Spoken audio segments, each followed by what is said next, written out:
Yang kesembilan, Yesus menyembuhkan telinga kanan Malkus. Masih ingat kan Bapak Ibu peristiwa ini? Ini kan terjadi waktu Yesus diberondong, dikejar-kejar, dan mau ditangkap oleh tentara. Waktu dia sudah selesai berdoa di Taman Getsemani kan? Lalu tiba-tiba salah seorang dari tentara itu ya memotong telinga kanan Malkus. Lalu Yesus menjamah telinga Malkus, sembuh detik itu juga. Ini memberikan perspektif buat kita. Yesus begitu gampang dan mudahnya mengobati segala jenis penyakit apapun juga. Asal kita sungguh-sungguh percaya kepada Yesus. Lukas 22 ayat 50 sampai 51 dan Yohanes pasal 18 ayat 10. Suatu saat tangan Paulus digigit oleh ular berbisa, saudara.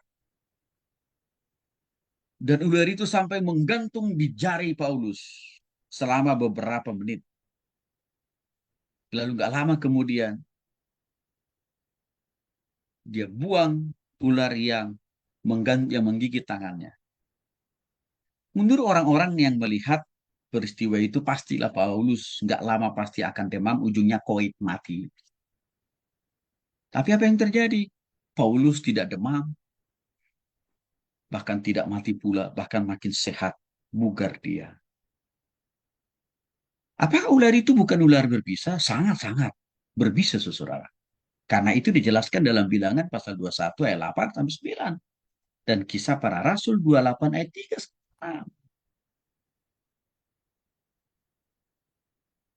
Tapi kok Paulus begitu kebal terhadap bisa ular itu? Bukan karena kehebatan Paulus, tapi karena mukjizat Tuhan yang turun atas tubuh Paulus. Maka dia tidak mengalami sedikit pun rasa sakit dari bisa ular itu sendiri. Apa makna yang bisa kita pelajari dari mukjizat kesembuhan yang dilakukan oleh Tuhan atas berbagai penyakit yang dialami oleh manusia? Kesimpulannya adalah tidak ada satu penyakit apapun di muka bumi ini yang tidak bisa dipulihkan dan disembuhkan oleh Tuhan. Semuanya bisa diangkat, dipulihkan, diambil oleh Tuhan sakit penyakit itu. Entah orang bilang penyakit ini langka, penyakit ini memiliki daya tular yang sangat luar biasa. Bagi Tuhan, semuanya bisa dia sembuhkan.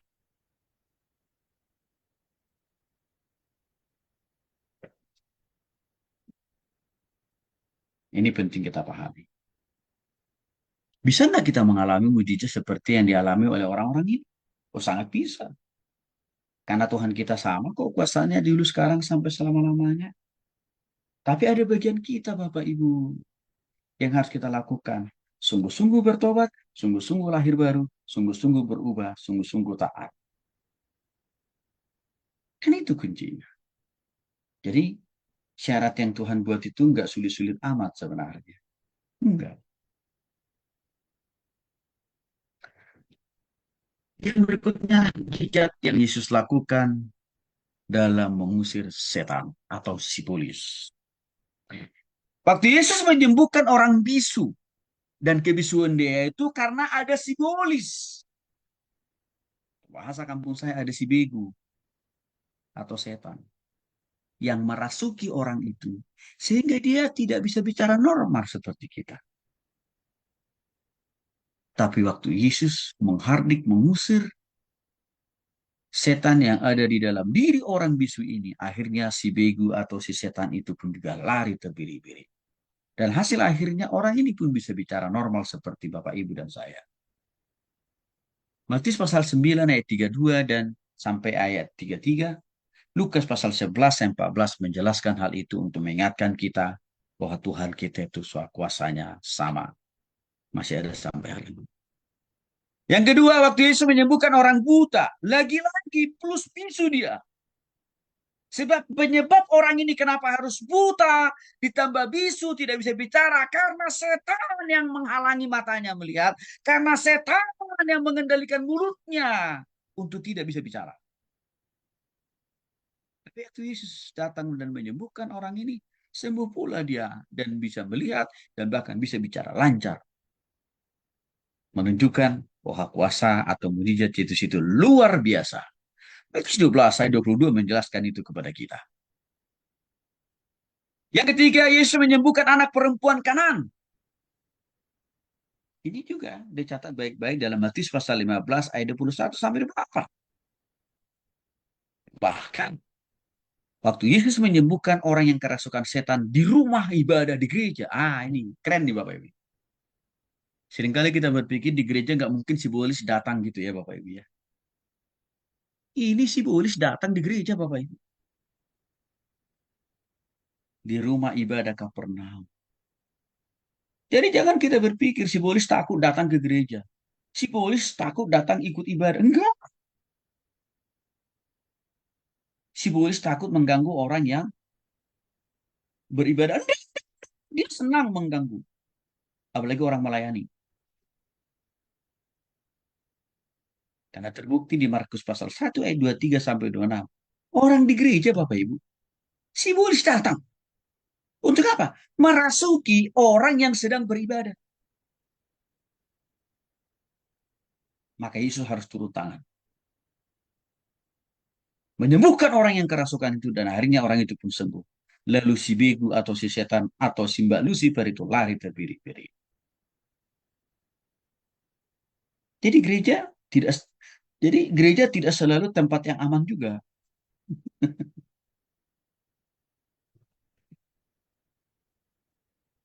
Bertanya, Pak Tony, kira-kira sampai hari ini masih nggak? Masihkah ada setan atau sibolis datang ke gereja? Masih.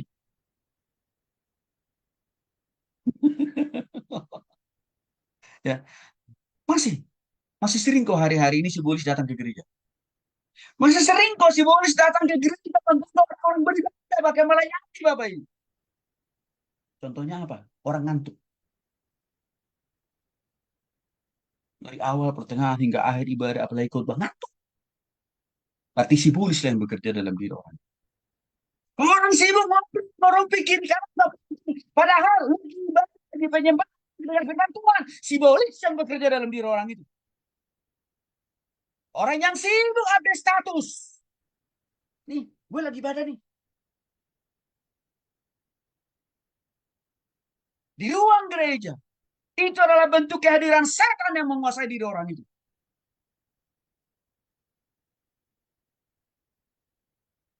Waktu orang tetap memelihara dendam, marah, sakit hati, kepahitan. Padahal tiap minggu di gereja dia. Padahal tiap minggu dia melayani dia. Jadi well singers. Apalagi pengkhotbah. Bahkan liturgis pula.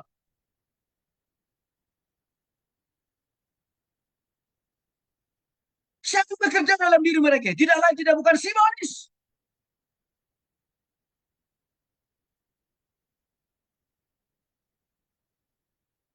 Ini perlu saya ingatkan dengan jelas dan tegas. Karena kadang-kadang kita menganggap, gereja itu tempat yang aman. Gak berani sibolis di sana. Orang menghancurkan gereja. Dengar dong berjemaah. Yang dimulai dari para pendeta. Oknum pendeta. Bekerja di balik itu. Ya sibolis lah. Majelis pengurus jemaat yang mengkudeta pendetanya. Yang sudah dengan jujur dan tulus total melayani mereka. Tapi dikudeta pendetanya. Siapa bekerja di balik itu? Ya sibolis Bapak Ibu.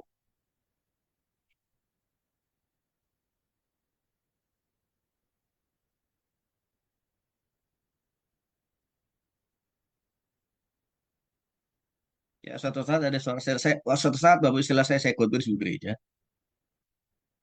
Ada seorang ibu cerita kayak begini, Pak Pendeta, saya Bingung Pak Pendeta. Kenapa saya bilang? Ada, saya mau nyalamin seseorang Pak. Saya pulang gereja biasanya kan salaman kan Bapak Ibu ya.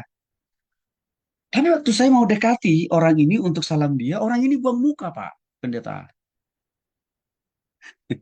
Si kata TV ini. Dan sudah berkali-kali saya berusaha untuk menyalam dia. Menghampiri dia, tapi dia nggak mau Pak Pendeta. Padahal orang ini sering saya ketemu di gereja, bersama-sama dengan dia ibadah di gereja. Itu gimana Pak Pendeta? Wah, itu nggak heran Bu. Saya bilang itu adalah bentuk pekerjaan dari simbolis. Hati-hati Bapak Ibu. Kalau kita ibadah hari Minggu tapi kita tidak rela memaafkan mengampuni orang. Kalau kita ibadah hari Minggu tapi justru kita sibuk update status. Rumpi kiri kanan buka belakang. Bahkan tidur pula. Si bangsa yang bekerja dalam diri kita. Bapak Ibu ini tolong ingatkan jemaatnya. Ini tolong diperbakan sama jemaatnya loh. Seringkali karena khotbah kita itu kurang detail. Kurang membumi. Jemaat itu tidak tahu. Oh di gereja juga si simbolis bisa datang gitu loh. Dan menghinggapi mereka, memperalat mereka. Maka tolong Bapak Ibu jelasin ini kepada jemaatnya. Maka saya jelaskan kepada Bapak Ibu. Bahwa di gereja juga orang bisa kerasukan setan. Itu dibuktikan di dalam Markus pasal 1 ayat 23 sampai 26. Makanya untuk itu para pelayan di gereja harus sungguh-sungguh bertobat lahir baru. Jemaat itu harus kita dorong, kita apa motivasi mereka untuk sungguh-sungguh bertobat lahir baru, Bapak Ibu. Supaya mereka jangan dirasuki oleh simbolis di gereja.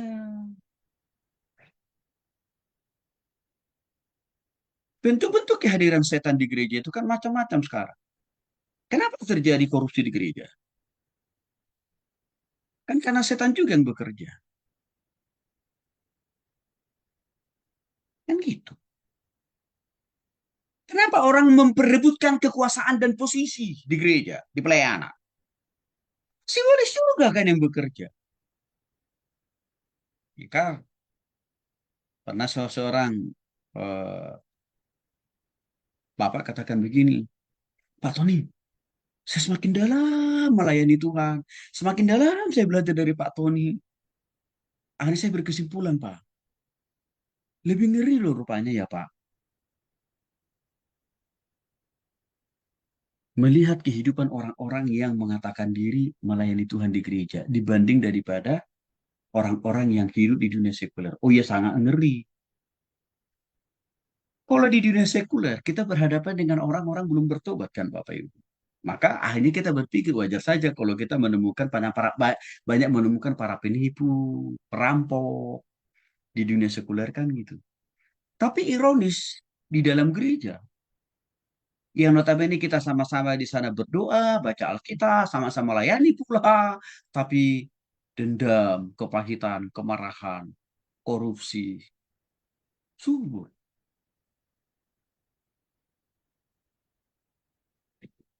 Yang kelima, Yesus menyembuhkan anak laki-laki yang sakit ayan. Dicatat dalam Markus pasal 9 ayat 16 sampai 27. Anak ini nih, Bapak Ibu, seringkali kambuh ayahnya tidak mengenal ruang, waktu, dan tempat. Saya jadi ingat dulu waktu saya di SMP atau SMA lah ya. Teman saya punya penyakit ayan, Bapak Ibu. Tiba-tiba saja kita lagi jalan pagi itu mau berangkat sekolah, gitu. Tiba-tiba langsung jatuh di jalan gitu. Dan tidak ada pemberitahuan. Ya, tidak ada tanda-tanda kapan dia akan jatuh. Nggak ada, tiba-tiba aja. Jadi saya tahu persis orang yang mengalami sakit ayan itu berbahaya banget. Dan beberapa kali teman saya hampir mau digilas mobil, Bapak Ibu. Karena tiba-tiba saja dia lagi jalan di pinggir jalan, tergeletak di aspal. Penyakit ini pernah disembuhkan oleh Yesus. Sebagai bukti, mujizat Yesus juga ya bisa berlaku terhadap orang yang mengalami sakit ayan. Di mana aktor intelektual dibalik daripada pemicu sakit ayan itu adalah sibolis, Bapak Ibu, atau setan. Waktu Yesus menyembuhkan Maria Magdalena, di mana pada saat itu Maria Magdalena dirasuki, dikuasai, dikendalikan oleh 7 roh jahat alias sibolis. Sembuh pulih, lepas dia keterikatan dari 7 roh jahat atau setan itu. Karena Yesus punya kuasa menaklukkan sibolis. Lukas pasal 8 ayat 2 menjelaskan hal ini. Bapak Ibu mungkin pernah baca tentang Yesus yang menyembuhkan seorang perempuan yang mengalami kebungkukan. Dia ini belum usia lansia loh Bapak Ibu. Biasanya kan rata-rata kalau orang sudah usia lansia di atas 70 ya. Ada banyak kita temukan misalkan lama-kelamaan ya apakah dia laki-laki atau perempuan makin membungkukkan gitu ya. Itu peristiwa normal alami biasa. Tapi agak beda ini. Si perempuan ini masih muda saudara. Belum sampai 70 tahun. Ya, dia mengalami kebungkukan selama 18 tahun. Tapi waktu Yesus datang menghampiri dan mengusir setan yang membuat dia bungkuk selama setahun ini, si ini pun bisa sembuh dan bisa tegak lurus kembali dia berjalan.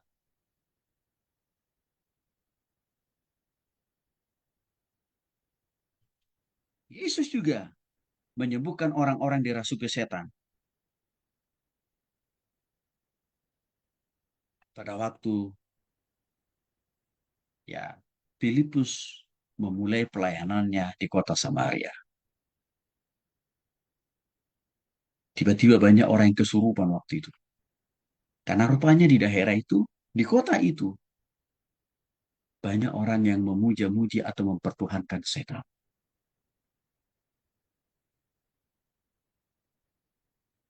Dan Yesus menyatakan kuasanya lewat Filipus.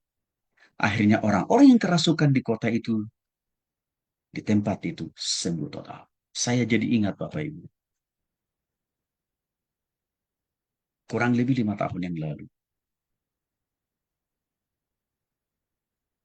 Tuhan kasih kami pengalaman melayani lebih dari 15 orang mahasiswa yang kerasukan di sebuah kampus. Waktu itu saya belum belajar tentang mata kuliah okultisme, belum. Belum belajar saya. Tapi saya sudah banyak memahami, mengerti, dan membaca dari Alkitab. Bahwa Yesus juga berkuasa mengusir setan dari orang-orang yang dirasuki. Saya sudah banyak belajar itu dari Alkitab. Maka bermodalkan pemahaman pengertian saya melalui yang dilakukan Yesus dalam mengusir setan itu yang saya pakai bersama dengan istri. Akhirnya para mahasiswa yang kurang lebih 12 orang tadi Bapak Ibu. Kami layani dari jam 11 malam ya.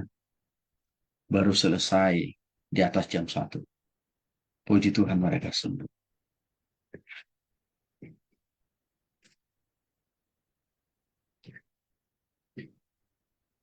Bapak Ibu dan saya asal hidup kita benar. Sungguh-sungguh bertobat. Wah, tapi kan waktu itu kan Pak, karena Pak Tony kan pendeta, bukan karena pendeta. Saya waktu itu belum jadi pendeta kok. Saya jadi penginjil biasa kok waktu itu. Yang mau saya katakan kepada saudara, bukan karena jabatan kerohanian. Tuhan bisa memakai kita melakukan mujizat. Bukan, bukan. Tapi karena pertobatan, kelahir baruan, dan hidup kita yang selalu benar dalam Tuhan. Itu yang menjadi ukuran atau kunci Tuhan bisa memakai kita melakukan mujizat.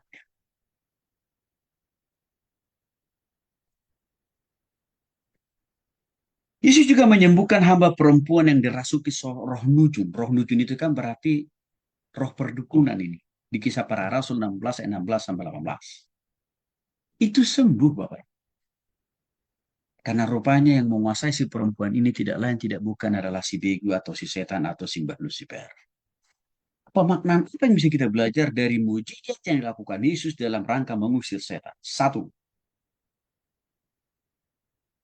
kuasa Yesus lebih besar dan terlebih besar dari kuasa setan si begu atau si Mbak Lucifer. Itu satu tuh. Dua, karena kuasa Yesus itu terlebih besar dan terbesar dari kuasa si setan atau kuasa apapun yang ada di muka bumi ini. Maka waktu kita sungguh-sungguh bertobat, percaya, dan taat kepada dia, Bapak, Ibu, dan saya pun juga bisa dipakai oleh Tuhan untuk menyalurkan mujizatnya, memulihkan, menyembuhkan orang yang dikuasai oleh setan. Tapi pastikan kita tidak lagi dalam penguasaan setan, Bapak Ibu.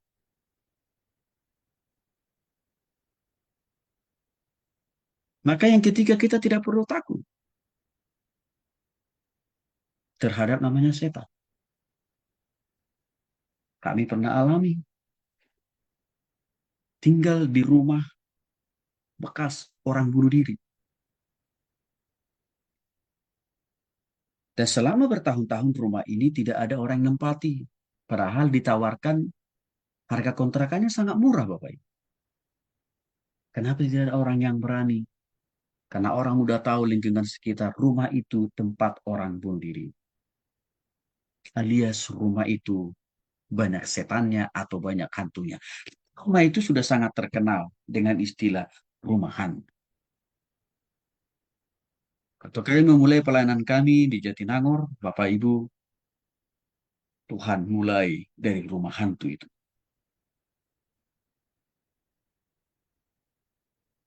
Karena waktu itu kami nggak punya uang untuk kontrak di tempat yang lebih baik, lebih bagus. Hanya cuman itu yang sanggup, rumah itu yang bisa kami kontrak. Karena murah, Bapak. Bayangin aja, 1 tahun cuma 1,5 juta. Rumahnya lantai 2. Maka saya sudah berpikir nih, lantai 1 bisa kita buat ruang ibadah, maka lantai 2-nya bisa jadi ruang keluarga. Saya pikir-pikir, klop banget ini jadi rumah pelayanan. Tapi tahukah Bapak Ibu, waktu kami masuk ke rumah itu, tetangga kiri kanan sudah kasih peringatan, Bapak Ibu jangan lupa itu rumah hantu ya. Tapi kami bilang, Tuhan kami lebih besar dari hantu yang pernah ada di situ. Apa yang terjadi Bapak Ibu? 2 tahun lebih kami pakai rumah itu. Banyak jiwa yang boleh kami injili, kami persembahkan kepada Tuhan lewat rumah itu. Banyak jiwa pula yang boleh kami ajar, bimbing, kami muridkan di rumah itu. Maka orang bingung. Ini Pak Tony ini dukunnya siapa ya? 2 sampai 3 tahun lama. Bahkan yang punya rumah heran. Waktu kami mau perpanjang, yang punya rumah nanya balik. Bapak serius mau perpanjang? Tinggal di situ? Iya Bu, saya bilang. Ah Bu, enggak. Saya mau hanya memastikan aja. Semua mau perpanjang untuk tahun kedua. Bisa nggak Bu? Ya bisa lah Pak Tony. Tapi jangan naik harganya ya Bu. Enggak lah Pak Tony, silakan pakai. Karena dia pikir, daripada kosong, dia nggak dapat uang kan. Maka waktu kalian perpanjang tahun yang ketiga, sama yang punya rumah juga bingung. Kok Pak Tony betah banget sih di rumah itu? Iya, karena di rumah itu kami nggak ada masalah. Walaupun kami diganggu, tapi gangguan itu kan bisa lawan. Dan ujungnya pengganggu itu sudah hilang lenyap. Misalnya. Bapak Ibu, ini penting kita pahami loh. Saya berharap kita ikut, waktu Bapak Ibu ikut mata kuliah ini. Jangan hanya berhenti dari pengetahuan. Hidup di firman Tuhan. Pasti Tuhan akan bekerja dalam diri Bapak Ibu. Maka kalau Bapak Ibu perhatikan, setiap saya menjelaskan itu tidak hanya omong-omong, tidak hanya teori loh. Tapi saya saksikan dengan pengalaman hidup saya. Jadi kalau masih ada di antara kita Bapak Ibu, ya masih takut dengan namanya rumah hantu, rumah biku, atau segala macam lah.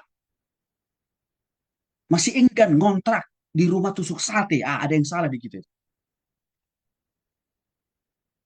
Berarti kemungkinan besar kita belum sungguh-sungguh bertobat lahir baru. Itu artinya apa? Kita masih lebih takut terhadap setan.